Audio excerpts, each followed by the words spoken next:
Hey, and welcome to Matt and Jess TV. I am Matt Roast. And I'm Jessica Bun Bun. Welcome to our reaction and review for From Season 4, Episode 4. This is another classic mixed bag episode for From this season because, we're aware of the greater discourse. We're not just out here with our heads in the sand. Like, there has been some criticism that, the pace is too slow. We're not getting enough answers. I do think there's some really, really meaty and interesting stuff in this episode. I mean, is there also stuff that's probably going to frustrate people? 100%. Absolutely. I think all the storyline that's going on with Boyd right now is really good.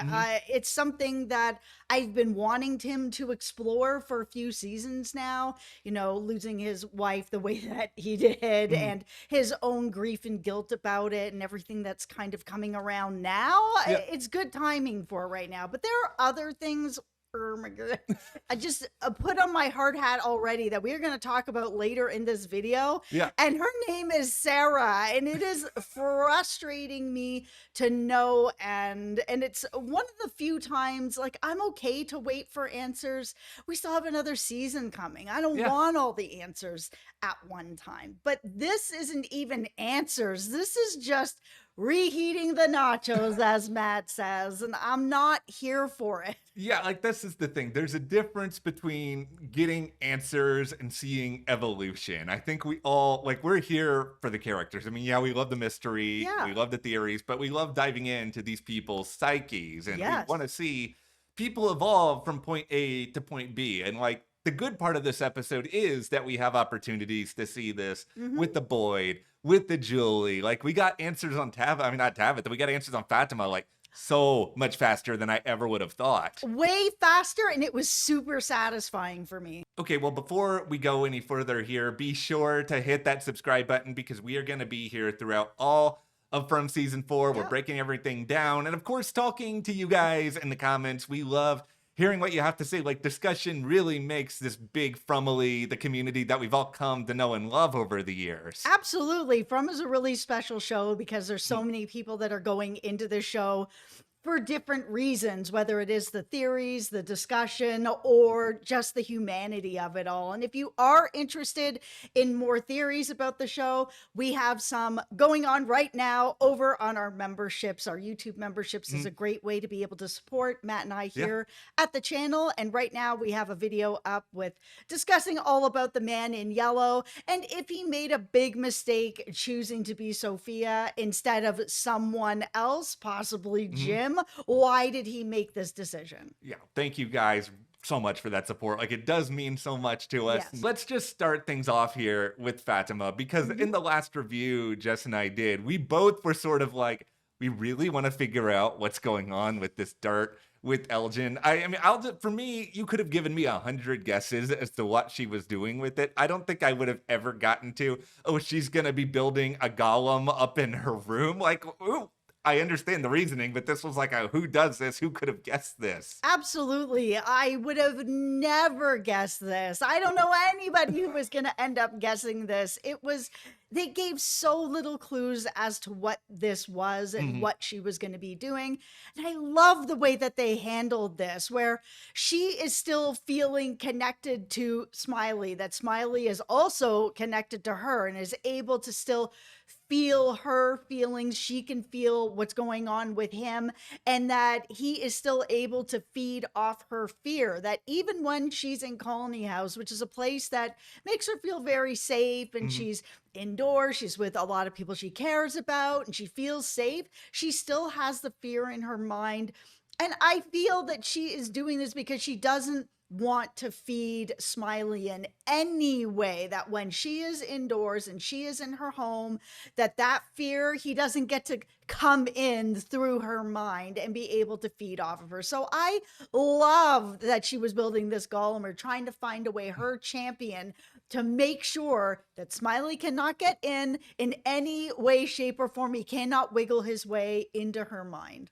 I personally appreciate reveals that make me feel silly when I realize what they're actually doing after the fact. Because even when we were sort of getting progress on what was going on throughout this episode, I was still kind of baffled because at first I'm seeing, the water dripping down. You see Kenny looking at the puddle on the floor.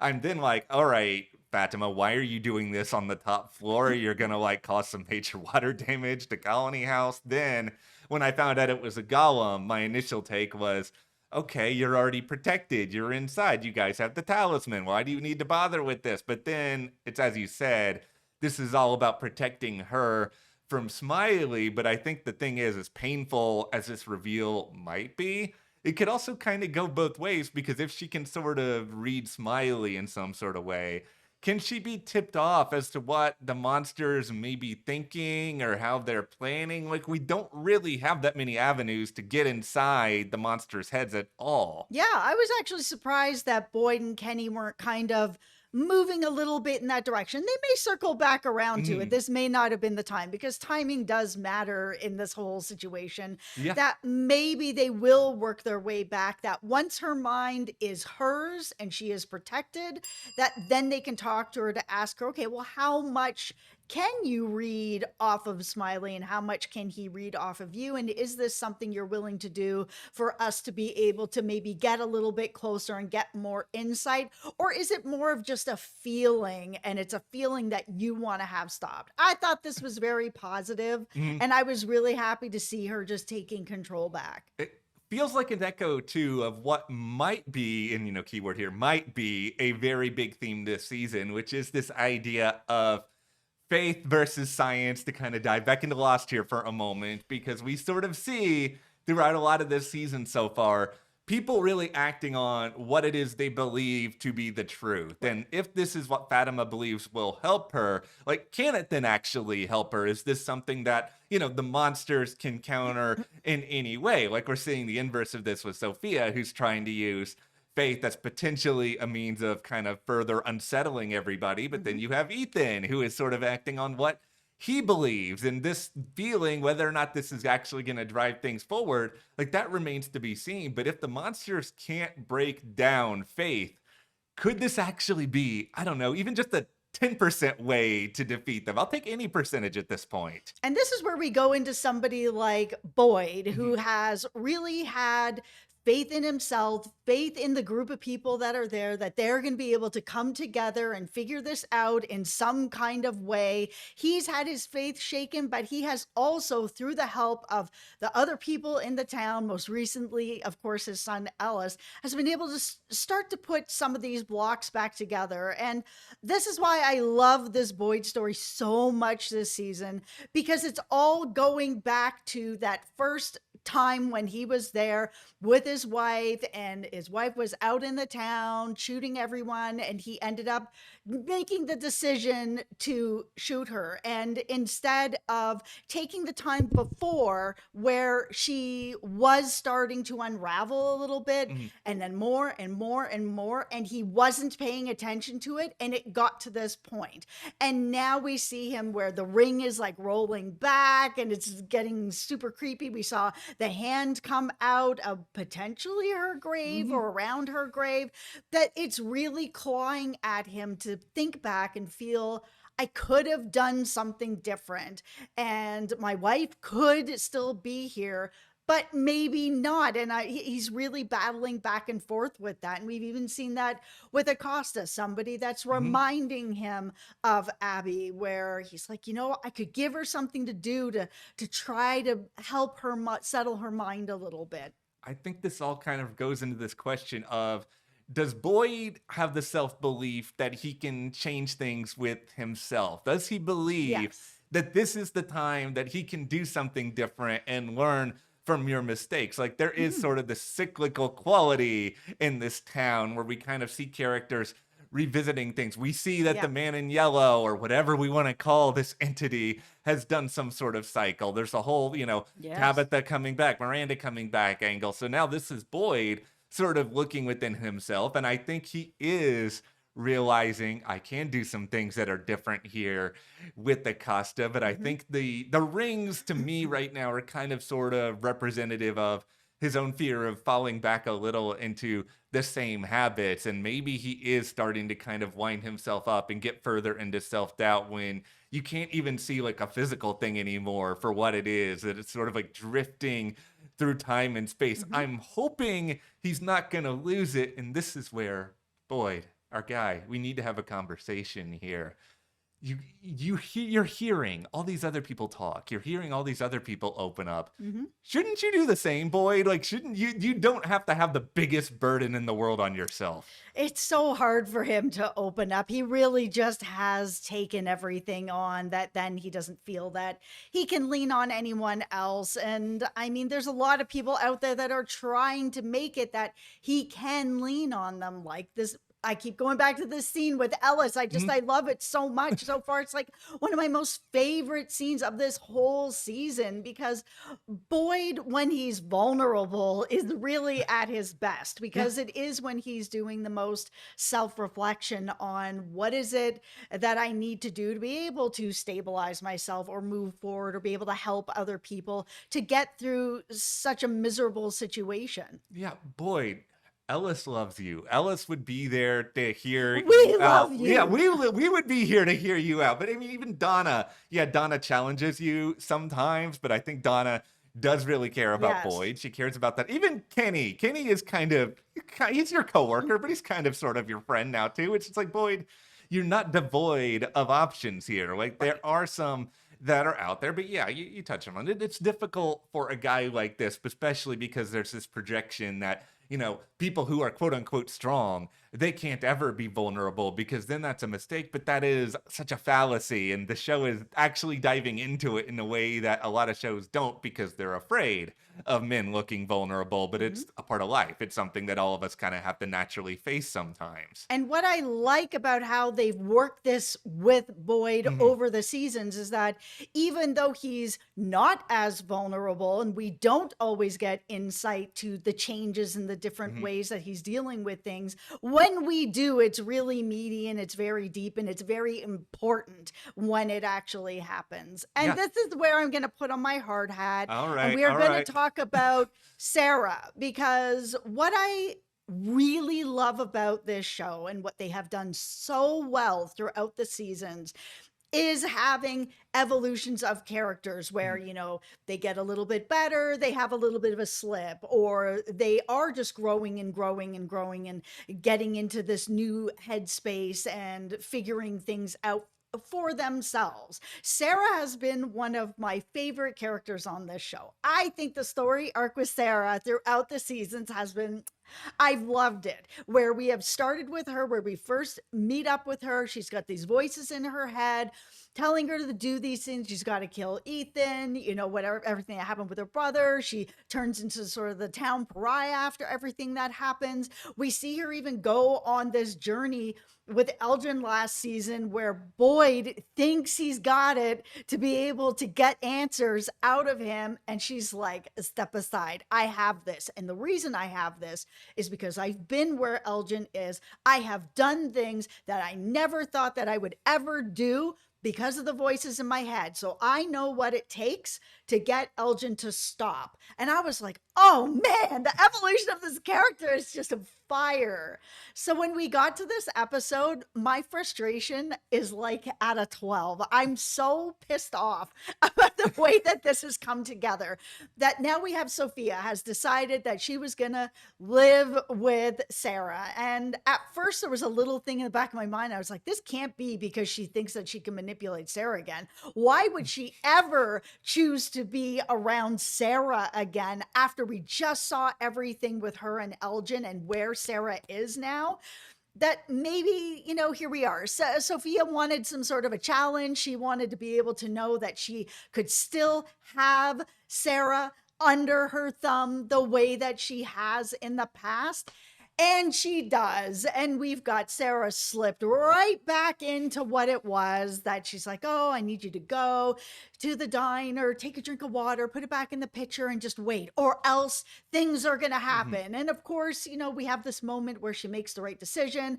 And then Sophia's basically breaking her own arm. And now Sarah's like, oh my God, I need to drink this water and into the pitcher. You know what? Please don't reheat these nachos and put us on the exact same story that we started in season 1. I don't want to watch this story again. The thing that bums me out about it is mostly that in my head, where I thought they were going with Sophia and Sara was that Sophia was just going to go off and do some terrible stuff. And then she was going to turn back around and say to everybody else, I saw Sara do it instead. And I thought it was just going to be Yeah. really, really direct, Yeah. where it would be a way that she could turn the townspeople against each other by sort of challenging their own notions of who Sara is. And Right. do they want to believe her or do they want to believe this newcomer? And then that once again gets back into the concept of belief. And I think Right. that is much more interesting to me than the idea of, as you said, just the repeating the same Sara cycle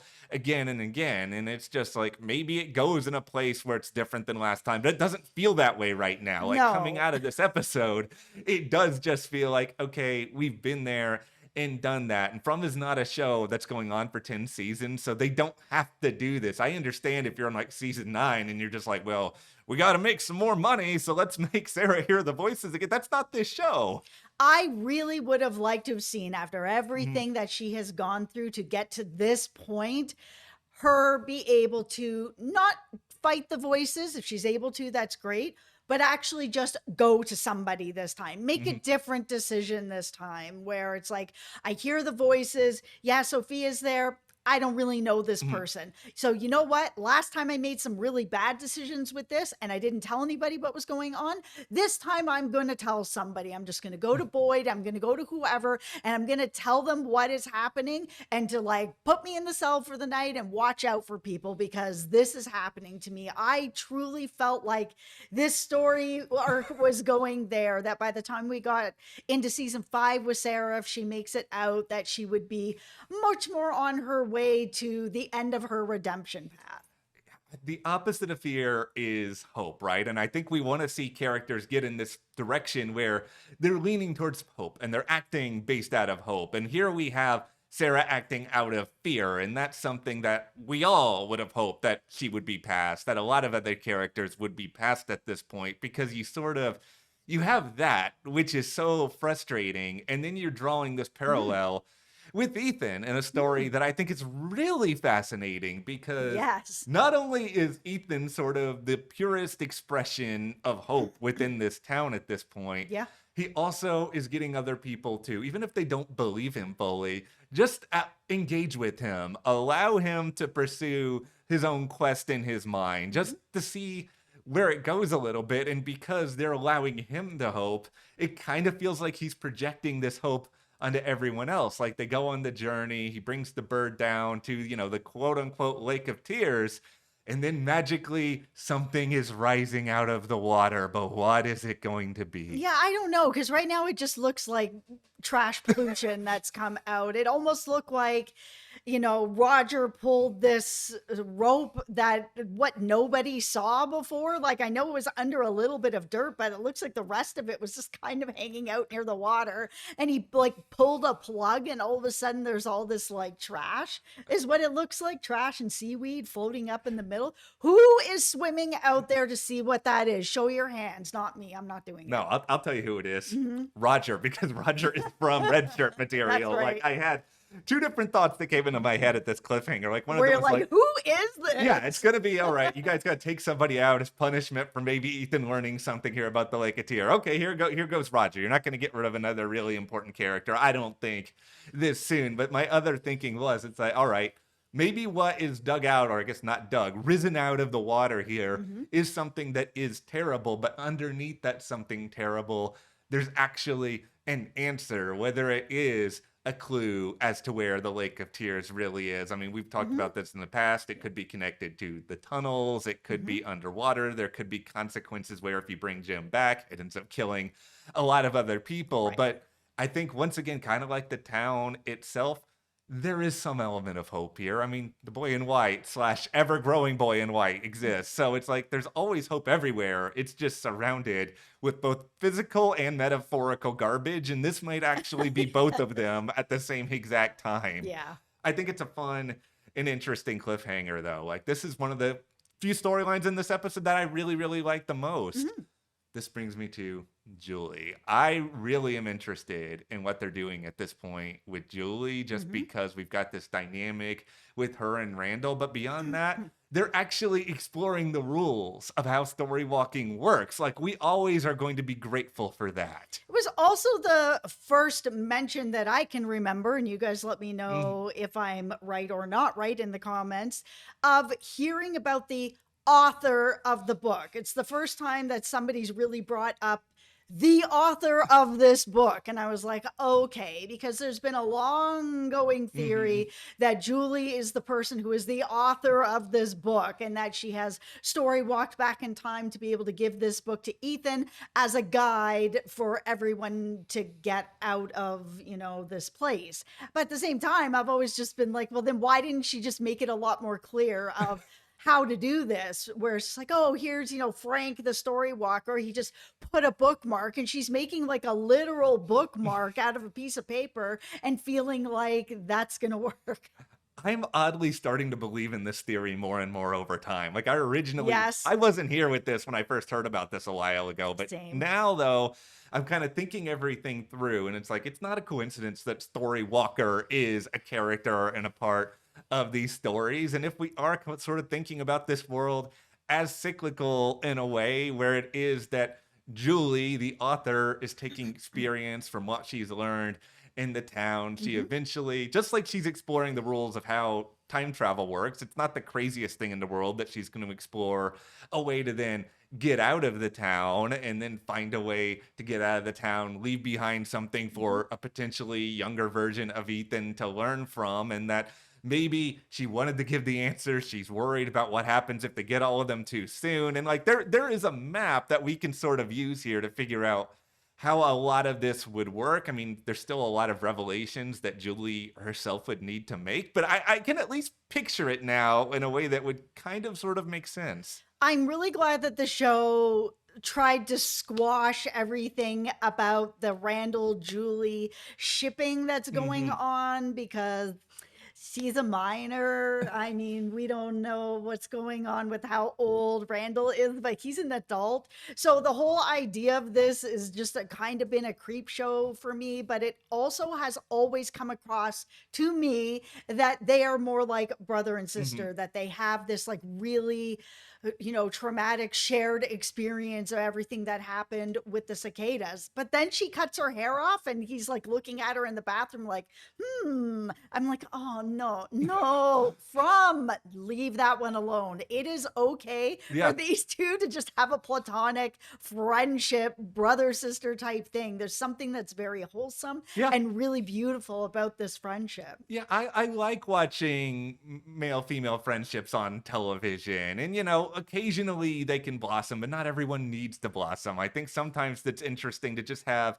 a different sort of emotional understanding where we've got Randall, who, and talk about faith, he's a guy who doesn't believe in anything. Like this, he's stubborn. He only seems to really believe in himself. And what I like about this story is that Julie is basically looking at him and saying, you need to believe in me. Can you do that? And we're watching him evolve. Like, this is Yeah. evolution. This is him sort of putting himself to the side for the sake of another person. It's like beautifully selfless in that way. Yeah, Randall is one of the best character evolving arcs on this show as well. But let's talk a little bit about what Julie saw when Yeah. she story walked, because we were talking about this last week. My Mhm. theory was that the man in yellow was the person during Victor's generation that wiped everybody out.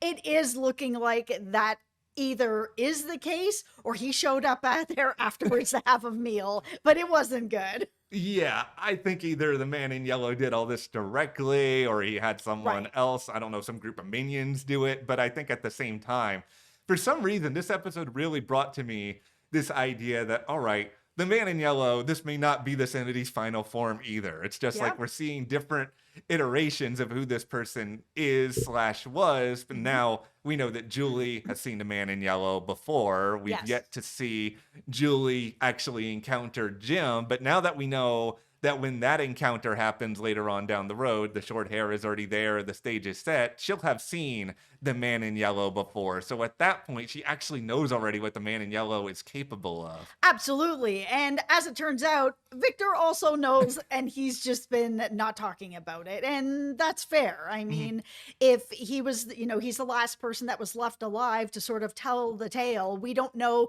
what their interaction was, if Yeah. there was, or he just saw what he saw, where he showed up at the bottle tree and his mom was there, and here's the man in yellow having a meal, or if the man in yellow actually ever said anything, or just seeing it was enough to make him scared to not say anything. But he has now said something to his dad about this whole thing where he was just like, yeah, you know what? One day this guy showed up in town with everybody else and we didn't really know him or what was going on. I'm like, okay, so Mm. here's where the man in yellow has made a mistake Yes. by coming in as Sophia and not coming in as Jim.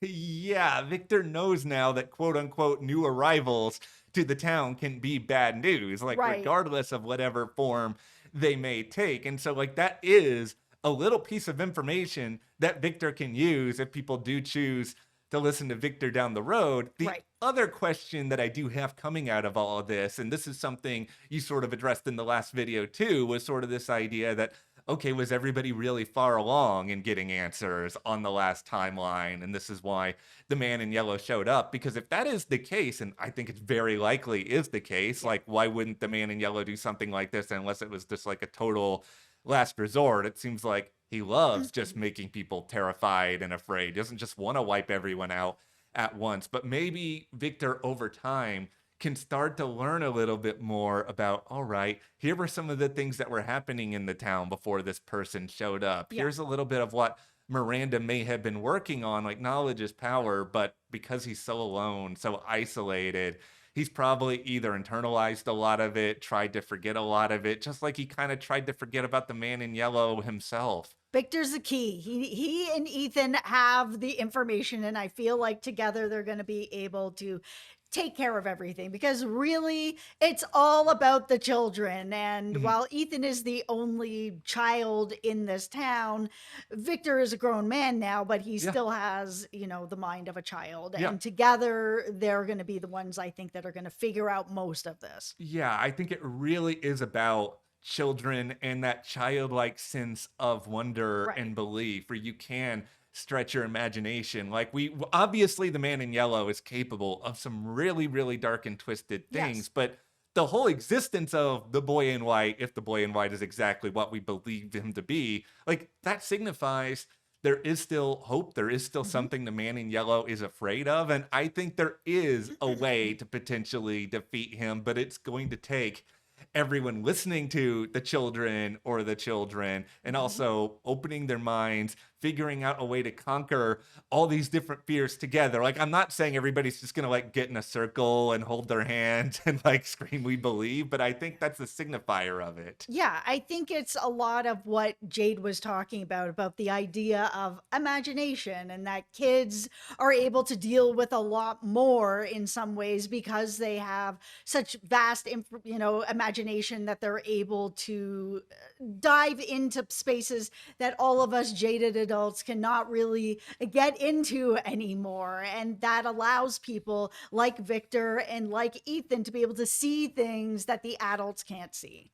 Since you mentioned Jade, this is just the last thing I'll have to say about this. Like, can Jade have something else to do? It's just given the fact that Jade knows what Jade knows at this point. Like, Yeah. I want more of this character because I really like this character for the most part. I thought there was going to be payoff for this, Mhm. for it to whole go through all of this where they're just finding this, forest forage and he's eating it and nothing is happening. Like, did this just kind of went like nowhere? This was a wet fart. Yeah, it was. I don't know if you guys were trying to just play it for humor, but if it was, it wasn't funny enough. And if it was meant to give us some sort of answer, there wasn't really any answers in here, really, either. Yeah, it almost felt like it just didn't work. I mean, Yeah. at one point, Jade was like, am I seeing Kenny in here? Yeah, Kenny's standing right there. So I Yeah. was just kind of like, okay, I guess it didn't work. Yeah, and I don't know if more is taking it, changing. I really I don't know where they're going with all of that. But this is ultimately the highs and lows of this episode. I'm just Yes. happy we got some reveals. We got a few more Yeah. things to talk about. But let us know in the comments, what did you guys think about From Season 4, Episode 4? Everything we learned. What do you think is happening coming out of the water? Share in the comments. And if you guys do want to support us further and check out our From discussion all about the man in yellow, Yeah. why didn't you become Jim? Join our memberships. Thank you so much to those of you who have, Mhm. and we'll see you here next time.